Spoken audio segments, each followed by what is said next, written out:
तो मूवी की शुरुआत एक चैरियट रेस से होती है जिसमें दुनिया के अलग अलग जगह से लोग हिस्सा लेने आए हैं और इन्हीं में से एक है थर्ड, इजिप्ट का सबसे अच्छा चैरियट रेसर। बाकी लोग उसे आगे बढ़ने से रोकना चाहते थे, लेकिन थर्ड उनकी चाल को कामयाब नहीं होने देता।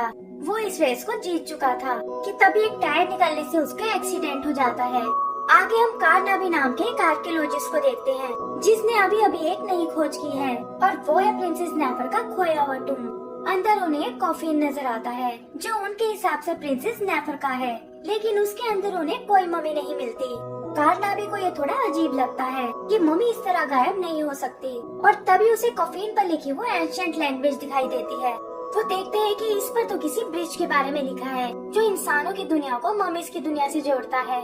ये अंडरग्राउंड बनी एक ऐसी सिटी है जहाँ वो मम्मीज आज भी रहते हैं और उसे बस वहाँ जाने का रास्ता ढूंढना होगा। तभी वो एक एंशिएंट स्कैरब बग को देखता है जो कॉफिन में बने एक होल के अंदर चला गया था और वो समझ जाता है कि सीक्रेट सिटी का रास्ता यहीं से होकर निकलता है। उसका सोचना बिल्कुल सही था क्योंकि बग वहाँ से निकलकर उसी मम्मी सिटी में आ गया था जहाँ हमने वो चैरियट रेस देखी थी।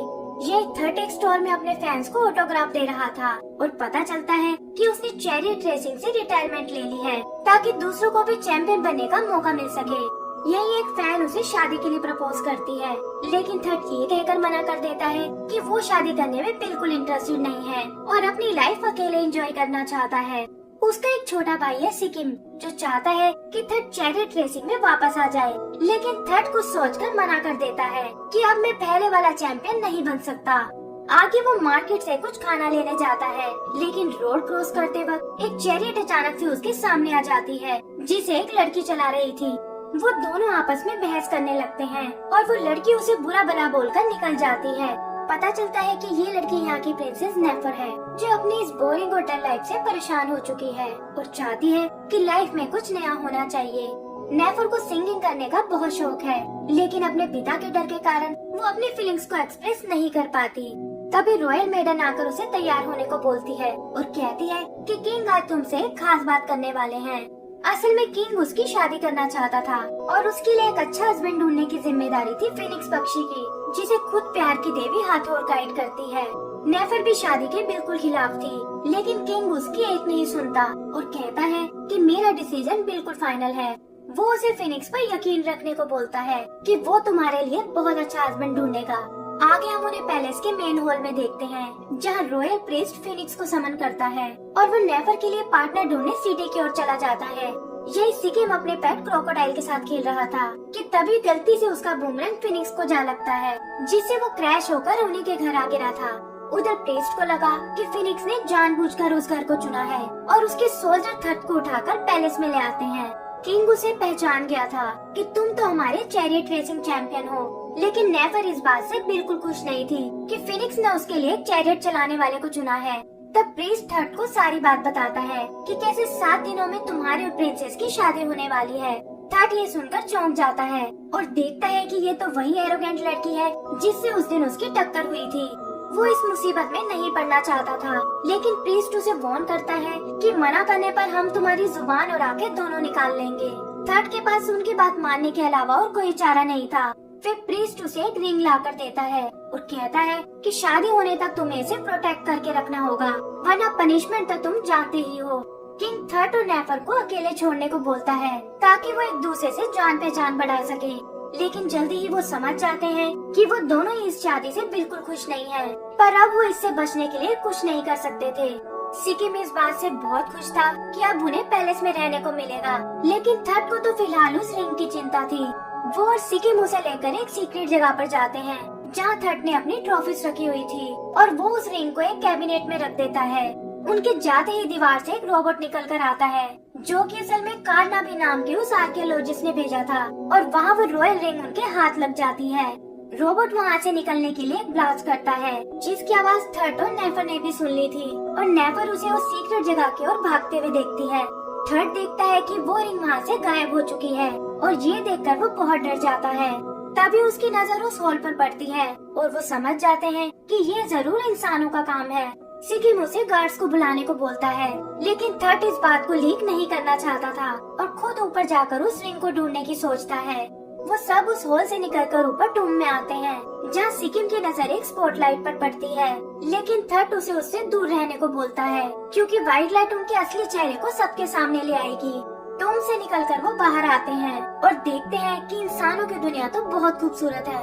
यही उनकी नजर कारनाबी पर जाती है, जो रिंग को एक बॉक्स में डालकर कहीं भेज रहा था, और वो भी भागते हुए उस ट्रक में चढ़ जाते हैं। वहाँ बहुत ढूंढने पर भी उन्हें रिंग का कोई पता नहीं चलता, और हम देखते हैं कि कारनाबी के लोग अब बॉक्सेस को एक शिप पर ट्रांसफर कर रहे हैं। वो तीनों भी एक बॉक्स में छुपकर शिप पर पहुंच जाते हैं, लेकिन उन्हें इसका कोई आइडिया नहीं था। तभी उन्हें किसी के आने की आवाज आती है, और वो देखते हैं कि ये तो नेफर है, जो छुपकर उनका पीछा कर रही थी। नेफर को लगता है कि शादी के डर से थट भागने की कोशिश कर रहा है, लेकिन सिक्किम उसे सारी सच्चाई बता देता है। नेफर इससे बहुत खुश होती है कि अब उसे थट से शादी नहीं करनी पड़ेगी, लेकिन थट को अपनी जान बचाने के लिए तो रिंग को ढूंढना ही होगा। वो वहाँ से बाहर निकलना चाहता था, और इसी चक्कर में दरवाजे से टकराकर बेहोश हो जाता है। जागने पर उसे सच्चाई पता चलती है कि वो लोग इस वक्त समुद्र के बीच में हैं, और फिलहाल यहाँ से भागने का कोई फायदा नहीं होगा। जल्द ही वो शिप उन्हें लेकर लंदन सिटी में आता है, और वो देखते हैं कि कारनाबी रिंग को अपने साथ ले जा रहा है। वो सब भी छुपकर उसकी गाड़ी में बैठ जाते हैं, जो उन्हें कारनाबी के म्यूजियम में ले आती है। यहाँ रोड पर उनका सामना कोई टूरिस्ट लोगों से होता है, जो इन्हें कॉस्ट्यूम में समझकर इनकी फोटो खींचने लगते हैं। लेकिन फ्लैश पड़ने से उनका असली चेहरा उनके सामने आ गया था, और ये देखकर वो टूरिस्ट डरकर भाग जाते हैं। इन्हें लगता है कि ये कैमरा शायद किसी तरह का हथियार है, और वो उसे लेकर म्यूजियम में आते हैं ताकि इससे कारनाबी पर अटैक कर सके। पर म्यूजियम में आज एक शो होने वाला था, और मैनेजर उन्हें आर्टिस्ट समझकर अपने साथ ले जाता है। बाकी सभी आर्टिस्ट भी मम्मीज के रूप में थे, और थट और नेफर उनके साथ डांस करने लगते हैं। तभी उनकी नजर उस रिंग पर जाती है, जो शो के लीड सिंगर के हाथ में थी, और नेफर उसे पाने के लिए खुद भी गाना गाने लगती है। लोग उसकी आवाज से बहुत इम्प्रेस होते हैं, जिसमें एड नाम का एक म्यूजिक डायरेक्टर भी था। कारनाबी भी नेफर को देखकर चौंक जाता है, क्योंकि उसकी ज्वेलरी पर वैसा ही निशान था जैसा कि उस रिंग पर बना हुआ है, जिसका मतलब वो भी उस हिडन सिटी से आई है। नेफर ने भी किसी तरह उस रिंग को हासिल कर लिया था, पर तभी स्पॉटलाइट के जलते ही उसका असली रूप सामने आ जाता है। लोगों को लगता है कि शायद ये शो का ही एक पार्ट था, और वो नेफर की सिंगिंग के लिए उसे चीयर करने लगते हैं। बाहर वो थट को बताती है कि लोग उसके लिए तालियां बजा रहे थे, और आज तक उसने ऐसा कभी फील नहीं किया। लेकिन थट को इससे कोई फर्क नहीं पड़ता। वो तो जल्दी से वापस मम्मी सिटी में जाना चाहता था। वो एक कार को चैरिट समझकर उसे चलाने की कोशिश करते हैं कि तभी वो म्यूजिक डायरेक्टर एड वहाँ आता है, और उन लोगों को अपने साथ ले जाता है। कारनाबी ने उन्हें भागते हुए देख लिया था, लेकिन वो उन्हें रोकने के लिए कुछ नहीं कर पाता।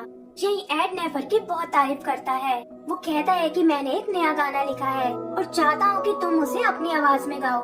लेकिन थट इसके लिए बिल्कुल एग्री नहीं करता, और वो लोग गाड़ी से नीचे उतर जाते हैं। एड जाते हुए नेफर को अपना कार्ड देता है कि जरूरत पड़ने पर तुम मुझे कांटेक्ट कर सकती हो। या नेफर थट से बहस करने लगती है कि मैं वापस नहीं जाना चाहती, और थट परेशान होकर कहता है कि काश उस फिनिक्स ने मुझे चुना ही ना होता, तो ये सारी प्रॉब्लम भी ना होती। तब सिक्किम उन्हें सच बताता है कि ये सब उसके बूमरैंग की वजह से हुआ है, ना कि किसी प्यार की देवी के कारण। और ये सुनकर वो दोनों खुश हो जाते हैं कि अब उन्हें एक दूसरे से शादी नहीं करनी पड़ेगी। तभी सिक्किम की नजर उस रिंग पर जाती है, और वो देखते हैं कि ये तो एक नकली रिंग है, जिसका मतलब थट की प्रॉब्लम अभी खत्म नहीं हुई है। नेफर उसे हिम्मत रखने को बोलती है, और वो लोग डिसाइड करते हैं कि हमें मदद मांगने एड के पास जाना चाहिए। वो सब उसके घर जाते हैं, जहाँ एड नेफर को देखकर बहुत खुश होता है, और कहता है कि जल्द ही तुम एक फेमस सिंगर बनने वाली हो। उधर कारनाबी नेफर को पकड़ने का प्लान बना रहा था, और कहता है कि अगर ये मेरे हाथ लग गई तो मैं दुनिया का सबसे फेमस आर्कियोलॉजिस्ट बन जाऊंगा। वही नेफर एड के ऑफर से बहुत एक्साइटेड थी, लेकिन थट उसे याद दिलाता है कि वो यहाँ बस उस रिंग को लेने आए हैं। नेफर ये सुनकर उदास हो जाती है कि यहाँ पे मैं अपने सिंगिंग के टैलेंट को प्रूव नहीं कर पाऊंगी, और ये देखकर थट उसे सपोर्ट करने का डिसाइड करता है। फिर वो एड के साथ उसका गाना रिकॉर्ड करती है, जिसका कि एड लाइव स्ट्रीम कर रहा था, और जल्दी ही उनका ये सॉन्ग वायरल हो जाता है। कारनाबी ने भी इसे देख लिया था, और अपने लोगों से नेफर को यहाँ लाने को बोलता है। शाम को नेफर अपनी बालकनी में बैठी हुई थी, जहाँ वो एक डार्ट से बेहोश करके उसे अपने साथ ले जाते हैं। थट ने उन्हें देख लिया था, लेकिन उसकी बहुत कोशिश करने पर भी वो उन्हें नहीं रोक पाता। कारनाबी नेफर को अपने म्यूजियम में कैद कर लेता है, जहाँ उसने वो रिंग भी रखी हुई थी और कहता है कि तुम मेरी सबसे बड़ी खोज हो, जिसे मैं जल्द ही दुनिया के सामने ले आऊंगा। थर्ड भी म्यूजियम तक पहुँच चुका था, लेकिन कारनाबी कैमरे में उसे देख लेता है और नेफर के साथ उसे भी कैद कर लेता है। उधर सिकिम उन दोनों के लिए बहुत परेशान था और ये देखकर रेड उसकी मदद करने को बोलता है। वो छुपते हुए किसी तरह उस म्यूजियम में आते हैं और सिकिम एक विंडो के थ्रू अंदर चला जाता है, जहाँ उसने पेंट से सभी कैमरास को स्प्रे कर दिया था। जल्द ही वो थर्ट और नेफर से मिलता है और वो सब वहाँ से बाहर भागने लगते हैं। कारनाबी और उसके लोग भी उन्हें नहीं रोक पाते और जाते हुए वो उस रिंग को भी अपने साथ ले जाते हैं। सामने उन्हें एक बस नजर आती है और सिकिम अपने क्रोकोडाइल की मदद से उसे चलाने लगता है। कारनाबी अपने लोगों के साथ उनके पीछे लगा हुआ था, लेकिन थर्ट की चालाकी से वो उन्हें ट्रिक कर देते हैं और कारनाबी की वैन एक बोट में जा गिरती है। उनका मिशन अब पूरा हो चुका था और वो लोग वापस मम्मी सिटी जाने की सोचते हैं, लेकिन उसके लिए पहले उन्हें इजिप्ट पहुंचना होगा, जिस पर रेड उन्हें वहां तक फ्लाई करने को बोलता है। थर्ड जानता है कि नेफर इस जगह को छोड़कर नहीं जाना चाहती और वो उसे अपनी डेस्टिनी खुद चुनने को बोलता है, लेकिन नेफर ने अपना मन बना लिया था और रेड उन सबको छुपा कर एक फ्लाइट में बिठा देता है। या थर्ड उनसे कुछ कन्फेस करता है कि उस दिन रेस में हुए एक्सीडेंट से वो डर गया था और वो इतना ब्रेव नहीं है जितना कि लोग उसे समझते हैं। लेकिन नेफर इस बात से बिल्कुल एग्री नहीं करती और इस रिंग को नेकलेस की तरह उसके गले में डाल देती है। पता चलता है कि कारनाबी भी इसी फ्लाइट में है, क्योंकि वो जानता था कि ये लोग वापस जाने के लिए उसी टूम में जाएंगे। जल्द ही वो मम्मी सिटी में वापस आ जाते हैं। थर्ट और नेफर एक दूसरे को पसंद करने लगे थे, लेकिन चाहकर भी ये बात कन्फेस नहीं कर पाते और उदास होकर अलग अलग निकल जाते हैं। नेफर अपने पिता से माफी मांगती है कि उसे इस तरह बिना बताए नहीं जाना चाहिए था और वहीं थर्ड भी अपनी बोरिंग लाइफ में वापस चला जाता है। उधर कारनाबी अपने साथियों के साथ वहाँ पहुँच चुका था और उस मम्मी सिटी को देखकर बहुत खुश होता है। वो कहता है कि अब उसे प्रिंसेस की कोई जरूरत नहीं है, क्योंकि वो अपने म्यूजियम के लिए सीधा किंग को उठाकर ले जाएगा। किंग को भी उसके आने की खबर मिल चुकी थी, पर इससे पहले कि वो अपने डिफेंस को एक्टिवेट कर पाए, कारनाबी उस तक पहुंच जाता है। नेफर अपने पिता की मदद करने आती है, लेकिन इसका कोई फायदा नहीं होता और कारनाबी किंग को पकड़कर अपने साथ ले जाता है। वहीं सिकिम इस बारे में थर्ड को बताता है कि कारनाबी ने पैलेस पर अटैक कर दिया है और तुम्हें जाकर नेफर और किंग की मदद करनी चाहिए। लेकिन थर्ड कहता है कि वहाँ उनके प्रोटेक्शन के लिए बहुत से गार्ड्स हैं। तब सिकिम कहता है कि उसे इस वक्त एक चैंपियन की जरूरत है और मेरी नजरों में मेरे भाई से बड़ा चैंपियन कोई नहीं है, इसीलिए जाओ और जाकर उनकी मदद करो। उधर नेफर कारनाबी का पीछा कर रही थी और उसे रोकने के चक्कर में एक जगह उसकी मशीन को क्रैश करा देती है।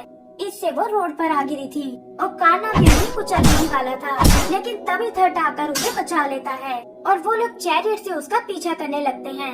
इसी दौरान उसका व्हील एक बार फिर टूट जाता है, लेकिन थर्ड चैरियट से कंट्रोल बिल्कुल नहीं खोता और अपने एक्सेल को लाकर उस मशीन पर रख देता है। फिर वो अकेले ही कारनाबी को रोकने जाता है, लेकिन नेफर उसे बताती है कि आगे एक खाई आने वाली है। यहाँ कारनाबी गलती से किंग को रिलीज कर देता है, लेकिन थर्ड को उसने पकड़ लिया था कि अब किंग की बजाय तुम्हें मैं अपनी ट्रॉफी बनाऊंगा। थर्ड जान गया था कि वो नीचे गिरने से नहीं बच पाएंगे और नेफर को बचाने के लिए चैरियट को मशीन से अलग कर देता है और वो और कारनाबी खाई में जा गिरते हैं। नेफर को लगा कि शायद वो मारा गया है, लेकिन तभी उसकी नजर नीचे की ओर जाती है, जहाँ थर्ड उस रिंग नेकलेस की वजह से बच गया था और वो दोनों एक दूसरे से मिलकर बहुत खुश होते हैं। तभी सिकिम और किंग वहाँ आते हैं और किंग अपनी जान बचाने के लिए थर्ड का शुक्रिया अदा करता है।